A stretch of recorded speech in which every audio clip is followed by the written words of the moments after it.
Es que 4 de la tarde con 31 minutos. Estamos en comunicación con el gerente general del Instituto Boliviano de Comercio Exterior, Gary Rodríguez. Gary, muy buenas tardes, bienvenido a la Red Herbol. ¿Cuántos años ya está en el IPSE? Muy buenas tardes, Gregory. Un gran saludo para su persona y para la audiencia de este programa. Una pregunta indiscreta, Gregory. Yo salí de la universidad, hice un concurso de méritos en el año 1987. Wow. Entré como jefe del departamento de promoción, luego fui transferido al jefe de departamento técnico, de ahí ascendido a la gerencia técnica y finalmente desde 1996 estoy como gerente general de esta institución, sirviendo al país. Así es, 1996. Sí, A ver, así. 26 años ya en el IPSE. Gary, 10 meses.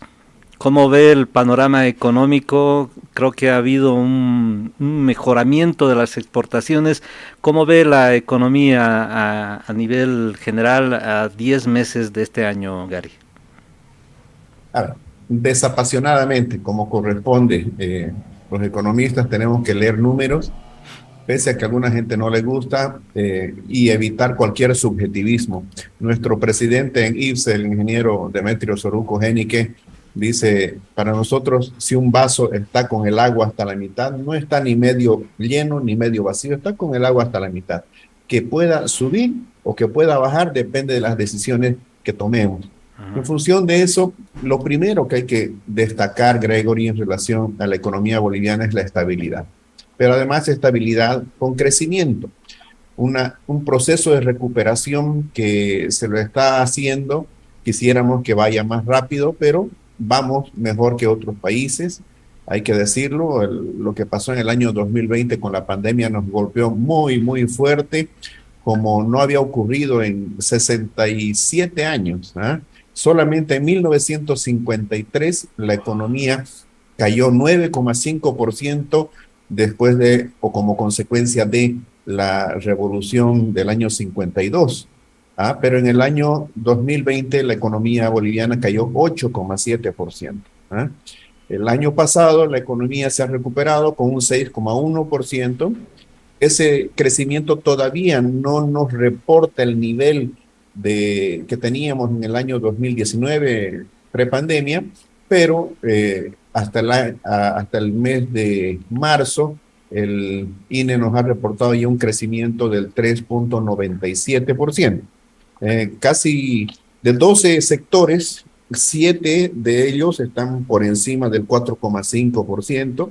Solamente el caso de servicios, comercio, comunicaciones, administración pública, industria manufacturera tienen un crecimiento menor al 4,5 y superior al 2%. Y la nota preocupante tiene que ver con hidrocarburos, ¿no? Que ha caído un 9%. Pero en general, comparándonos sobre todo con otras economías, Gregory, incluso del primer mundo, ¿no? Claro. Hay países como Alemania, como Estados Unidos, que están con procesos inflacionarios muy fuertes que no se habían visto en décadas, por una parte, y con amenaza de recesión por otra parte. Entonces, el país está estable, el país crece, quisiéramos que esa estabilidad se mantenga, quisiéramos que el crecimiento se profundice y bueno, desde el sector empresarial privado estamos con todas las ganas de hacerlo. Y la forma de demostrar esto tiene que ver con el comercio exterior. Hasta el mes de agosto, que es el último dato que ha reportado el INE, tenemos un superávit cercano a los $1.200 millones, pese a todos los problemas que hay en el mundo, reitero, pese a las dificultades que todavía enfrentamos en términos de logística, de transporte, ¿ah? Pese a que los mercados a nivel internacional no están funcionando con normalidad. Las exportaciones han crecido 34% en valor, 4% en volumen. Hubieran crecido muchísimo más si es que el sector de hidrocarburos no hubiera tenido un descenso en su volumen, pero ahí está sacando fuerzas de flaqueza yendo adelante, las exportaciones no tradicionales con un récord histórico ya hasta el momento, $2.851 millones, 30% de las ventas totales del país están teniendo que ver con esta, este crecimiento del sector agroalimentario sobre todo. Las ventas no tradicionales han subido 58% en valor, 47% en volumen. Fíjese, Gregory, qué importante. Ese 47% de crecimiento en volumen dice que hay gente que está invirtiendo, hay Claro. gente que está produciendo más. Y es más, estamos produciendo muy por encima de nuestras necesidades en el caso de los alimentos. Hay dos productos que me encanta ponerlos como eh, ejemplo de lo que puede ser algo virtuoso. El caso de la soya y el caso de la carne. La soya y los derivados, aceites crudos, refinados, tortas, harinas, lecitina, hasta el mes de agosto ya ha superado el total de las ventas que había realizado en el año 2021. No solamente en valor, sino, y esto es lo importante, también en volumen. Eso quiere decir que hay un sector pujante en función de un mercado internacional que es voraz. Y el otro, que lo pongo siempre como un ejemplo de un trabajo sinérgico público-privado, tiene que ver con la exportación de carne, que es consecuencia de un trabajo que por varios años se fue realizando junto con el gobierno eh, para salir del problema de la aftosa, luego para abrir mercados externos, negociar protocolos sanitarios, por ejemplo, con la China, y en paralelo el sector privado invirtiendo en pastos, pasturas, en potreros, en genética, en sanidad, cadenas de frío, frigorífico. ¿Cuál es el resultado, Gregory? Hace 5 años atrás no vendíamos ni 20 millones de dólares en carne. El año pasado marcamos un récord por 102 millones de dólares. Oh. Y este año, hasta agosto, llevamos ya más de 110 millones. O sea, no solamente un récord por superar en 8 meses lo que hicimos el año pasado en toda la gestión, sino un récord histórico. Y qué bueno sería para el país que esto se traduzca también en récord en otros sectores. ¿Lo podemos hacer? Claro que sí, pero tenemos que trabajar juntos, sector público y sector privado. Dirían que fue una tormenta perfecta, ¿no? A los conflictos sociales del 2019 vino la pandemia. A este nivel de crecimiento que estamos logrando, ¿en qué momento podríamos recuperar lo que habíamos logrado el 2018 hasta casi el 2019, Gary? Mira, lo primero que hay que decir es de que muchos países ni siquiera están de cerca lo que era su nivel de prepandemia. Nosotros este año, si creciéramos en términos económicos un 3,5%, ya estaríamos igualando el tamaño de economía que teníamos en el 2019 como país, pero la previsión del gobierno es un 5,1%, los organismos internacionales están diciendo que creceremos 3,8, 3,9, 4%, con lo cual verdaderamente hubiéramos recuperado este bache que sufrimos en el año 2020. Pero nosotros quisiéramos tener un desafío y me encantaría que sea un desafío público-privado con un único enemigo común, que es la pobreza. Nosotros creemos que el comercio exterior, no solamente la exportación, también la importación, pero legal, la importación formal, son un instrumento para el desarrollo y lo demuestra el mundo, ¿no es cierto?, con los tigres asiáticos, con el dragón, el gran dragón asiático que es la China, se ha catapultado como segunda potencia mundial, como el primer exportador de manufacturas. ¿Gracias a qué? Al comercio exterior. Entonces, yo digo, qué bonito sería tener una meta trazada entre el sector público y el sector privado para crecer al 7%. ¿Se puede crecer? Claro que sí. Entre los años 50 y 70, el país creció 5 veces por encima del 7%. Y en la década de los 70, 2 veces casi llegamos al 8%.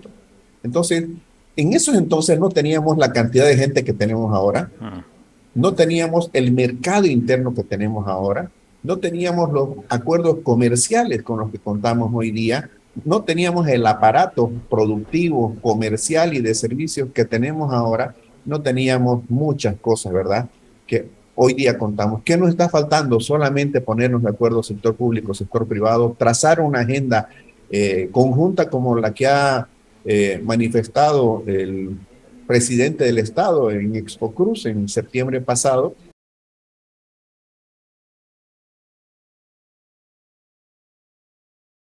De la capitalización en los años 90 y, vamos a decir, 96, 97, ¿no? El Producto Interno Bruto en el 97 creció 4,95, en el 98, 5%, y de ahí empezó a caer. Claro. ¿Cuándo fue que crecimos más? En el año 51, 7,05%, en el 65, 6,9%, en el 66, 7%, en el 68, 7,18%, en el 72, 7,86% y en el 75, 7,91%, ¿no? Esta es información oficial, es información del INE y por supuesto nosotros damos crédito a esto. ¿Qué es lo que quiero decir? Que si antes lo hicimos cuando éramos un país tan pequeñito, marginal, sin mucha musculatura productiva y tampoco institucional, hoy día tenemos absolutamente todas las posibilidades, Gregory, como para salir adelante, para soñar con ese 7%, pero sostenido. ¿Se lo puede hacer? Se lo puede hacer. Claro, se puede, Gary. Lo que me llamó la atención el otro día que hablamos con una autoridad de la aduana es que está ingresando soya de contrabando. ¿Esto es cierto? ¿Y en qué medida el contrabando está perjudicando esta necesidad de lograr un crecimiento del 7%, Gary? Miren, no solamente entra la soya, o sea, yo creo que hay que sincerarse. Hay videos que han estado circulando mostrando que ha entrado maíz transgénico. ¿Ah? Si no hubiera entrado ese maíz transgénico, Gregory, hoy día tendríamos unos precios exorbitantemente altos para las carnes de pollo, de cerdo, para la leche, porque el clima nos jugó una mala pasada. El gusano cogollero nos jugó una mala pasada con la producción local de maíz que se da, maíz amarillo duro para alimento balanceado que se da aquí en Santa Cruz.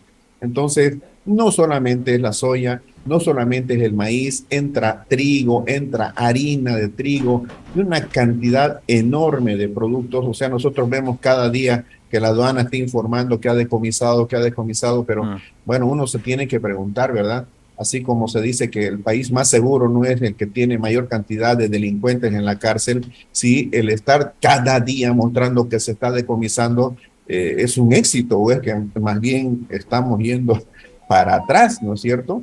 Creo que está faltando una mejor coordinación público-privada. Le hemos ofrecido cuántas veces a la aduana hacer esto, cuántas veces, ¿ah? Y no acepta.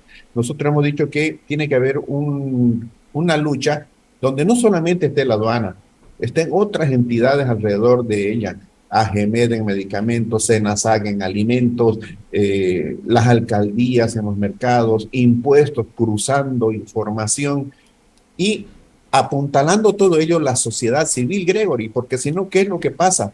Los contrabandistas toman pueblos, cooptan a la gente y al final terminan atacando al ejército, a la policía, a la misma aduana, quemándole los recintos, etcétera. Entonces, ¿qué es lo que tenemos que hacer desde la sociedad civil? Concienciación ciudadana.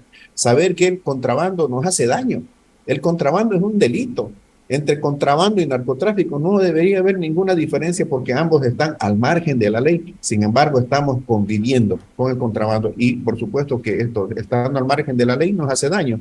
Y es una competencia desleal, ilegal en el mercado interno contra aquellos que están haciendo bien las cosas en el sector legal formal.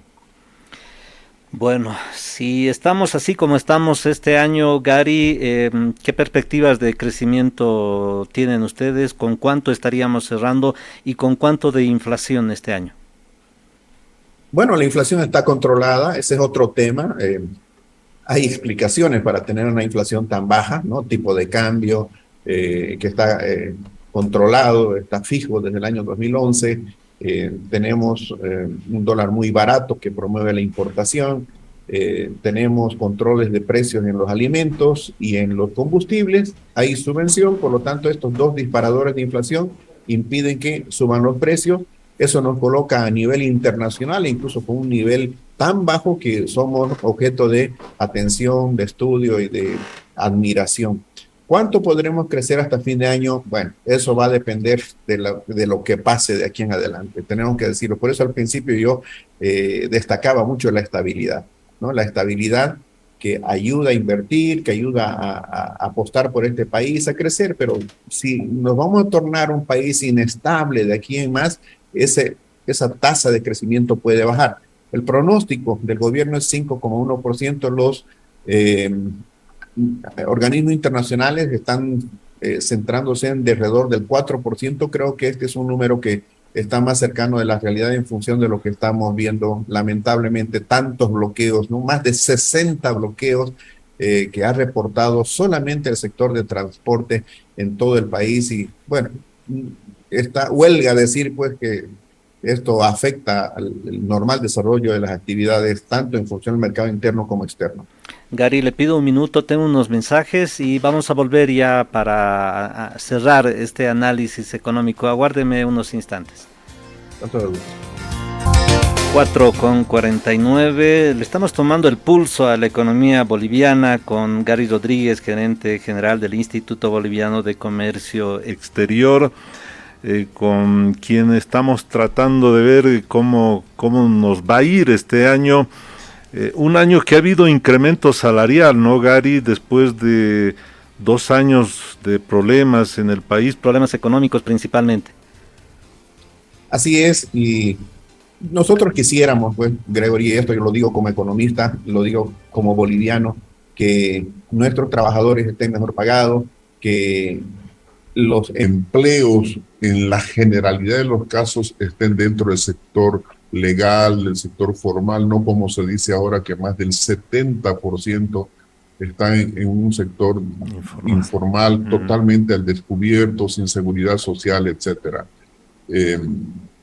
Los incrementos salariales se han ideado en función de la reposición del poder adquisitivo, pero nosotros quisiéramos tener un país donde falten manos, así entre comillas, que falten manos, porque hay tanta actividad que las empresas, en buen castellano, se quitoneen a los trabajadores. Ese sería el momento cuando los salarios no solamente subirían de forma nominal, sino de forma real. Y para eso, ¿qué tenemos que hacer? Dar condiciones a los operadores de la economía, a los operadores del comercio exterior, y darle las condiciones básicamente en términos de libertad, en términos de seguridad, en términos de políticas que apuntalen su accionar, que ayuden a invertir más, que ayuden a mejorar la productividad, la competitividad, que ayuden a vender más en el mercado interno. Y tenemos la fórmula, ¿no? Son 4 cositas que el gobierno debería hacer y mire, en 3 años podríamos estar nosotros siendo un país totalmente diferente.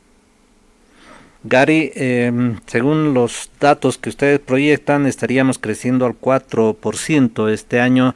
Esto implicaría que no habría segundo aguinaldo. Por lo menos. El decreto supremo 1802 del año 2013 establece el pago del segundo aguinaldo, que se denominó Esfuerzo por Bolivia, en pleno auge, ¿verdad? En aquel entonces, para el momento cuando el Producto Interno Bruto interanual, no es de año cerrado, sino interanual, supere en su crecimiento el 4,5%.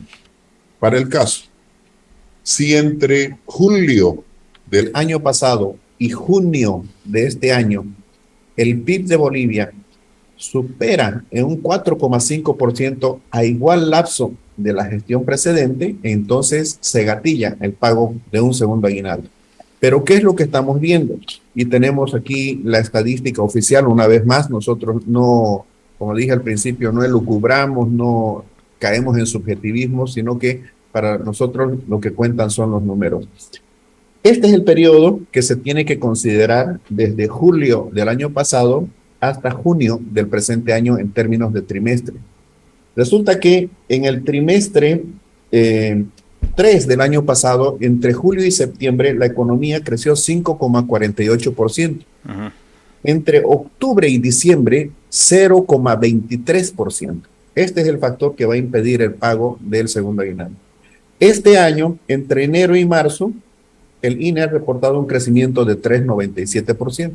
Entonces, para tener una media de crecimiento por encima del 4,5%, entre abril y junio de este año, la economía tendría que haber crecido más del 8%, Uy, algo que no, claramente claro. no se ha dado, pero eso lo tendrá que informar el INE el 31 de octubre, como lo ha indicado. Lo tenía que haber hecho el viernes pasado, pero han postergado para el 31 de octubre, ¿no? Ahora, como usted mismo decía, el segundo aguinaldo se ha dispuesto en un momento de bonanza, digamos, ¿no? Pero ahora que estamos en época de crisis, ¿será conveniente seguir manteniendo esta normativa, Gary?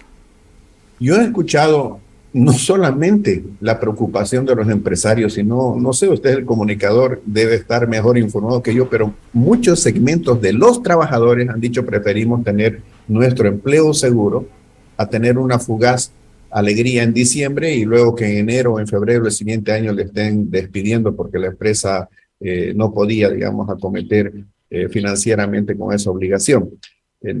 Desde siempre, desde el año 2013, el empresariado boliviano, con el mayor respeto, siempre manifestó su desacuerdo con un segundo aguinaldo porque cuando hay una obligatoriedad, ¿no? Una norma que obliga, por ejemplo, a un incremento salarial raso, sin que tenga que ver la situación de las empresas, o el pago de un segundo aguinaldo, en base a un indicador, hay problemas. Primero, porque si no ha subido la productividad del trabajador, eso se transforma en un costo. Segundo, si la empresa ha estado ganando, va a caer su inversión. Tercero, si es que la empresa no ha estado ganando o incluso ha estado perdiendo, le puede afectar muchísimo más financieramente. Incluso han tenido muchas empresas que prestarse dinero para pagar esos segundo aguinaldo. Mire lo que ha pasado este año entre enero y marzo. ¿No? Hay sectores que están, 5 sectores que están por debajo de ese crecimiento del 4,5%. ¿Qué pasaría si con estos datos, por ejemplo, fuera obligatorio pagar el segundo aguinaldo? Aquí vemos que el sector de hidrocarburos ha caído 9%. ¿Se imaginan lo que sería el batacazo para estas empresas tener que pagar un segundo aguinaldo o para la industria que apenas ha crecido 2% o igualmente el gobierno, la administración pública ha crecido menos del 3%, el comercio, etcétera? Entonces, un crecimiento del PIB es un promedio y ese promedio es general. No quiere decir que todos los sectores de la economía han crecido igual e incluso si un sector, por decir algo, ha crecido 5%, no quiere decir que todas las empresas al interior de ese sector han crecido de igual forma. Y le voy a dar otro ejemplo para que la ciudadanía entienda la preocupación sobre todo de las micro, de las pequeñas empresas. Cuando hay segundo aguinaldo, la trabajadora del hogar tiene que también recibir un segundo aguinaldo.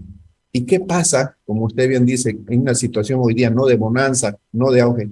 ¿Qué pasa si ese jefe de hogar está apenas manteniéndose y va a tener que darle un segundo aguinaldo? ¿Qué va a pasar el día de mañana con la trabajadora del hogar, Gregory? Probablemente tenga que perder su empleo. Le van a dar su segundo aguinaldo, pero va a tener que perder su empleo. Entonces no queremos eso. Nunca hemos estado de acuerdo. Habría que revisarlo. Incluso sectores de los trabajadores han manifestado, me acuerdo, desde Tarija y otros departamentos, su desacuerdo en que se siga manteniendo esta medida. Las malas noticias para Quique, según las proyecciones del INE, este año no habría segundo aguinaldo, Gary. Que ver hasta el 31 de octubre. Mire, esta mañana me hacía una entrevista, un medio, y yo le decía, aquí en Santa Cruz somos más de 200 los economistas que estamos inscritos, los colegiados. Ajá. Ninguno de los 200, independientemente de su tendencia político, partidista, etcétera, nadie dice que se va a pagar. Es más, no hemos visto tampoco del otro lado que desde el oficialismo haya mucho entusiasmo para pagar, porque si vemos los números, Gregory, puede estar el buen deseo, Claro. pero los números son números y la economía es fría en estos casos, ¿no? No están dadas las condiciones para eso. Parece que usted está frío, lo veo con un chalequito de lana ahí, Gary. Es la insignia de IPSE. Ah, No estamos con más de 30 grados acá en Santa Cruz, pero sí, bueno, hay también el acondicionador de aire y, bueno, el distintivo sobre todo, ¿no? Ya La me casaca de parecía IPSE. raro. Me gusta su acuario, muy bonitos peces los que tienen ahí. Gracias, gracias. Sí, eso es lo que me relaja un poquito cuando las políticas públicas no son las que esperamos. Entonces me pongo a mirar ahí para relajarme un poco. Bueno, creo que va a tener que mirar este fin de semana bastante por lo que se anuncia. Así que, Gary, no le quito más tiempo. Un abrazo virtual desde La Paz. Muchas gracias. Como siempre, es un gusto hablar con usted. Gracias, Gregory. Realmente un placer hablar con usted y permitir llegar a la audiencia de Airbus. Un gran abrazo, bendiciones y hagamos votos para que verdaderamente los bolivianos tengamos la capacidad de ponernos de acuerdo en función del bien mayor. Un gran Bueno, abrazo y bendiciones, ¿eh? gracias. Gary Rodríguez, gerente general del Instituto Boliviano de Comercio Exterior. Es uno de los funcionarios más antiguos de esta repartición. Hablamos de las proyecciones. Por lo menos las proyecciones que nos da el IPSE es que este año tampoco habrá segundo aguinaldo. Y hay esta intención de que se revise este decreto debido a que el país no está atravesando un buen momento. De hecho, con Gary Rodríguez analizábamos lo que ocurrió después del 2019, una tormenta perfecta, a los conflictos sociales se vino la pandemia, que no solamente ha generado problemas en Bolivia. De hecho, como decía el gerente del IPSE, hay problemas incluso en países de tremendo desarrollo económico, sin ir más lejos, Alemania, Estados Unidos. Bueno, es un problema que se está viviendo a nivel mundial, y a esto se suma el conflicto bélico que todavía persiste entre Ucrania y Rusia. 4:59. Tenemos el informe de la hora. Nosotros retornamos al volver.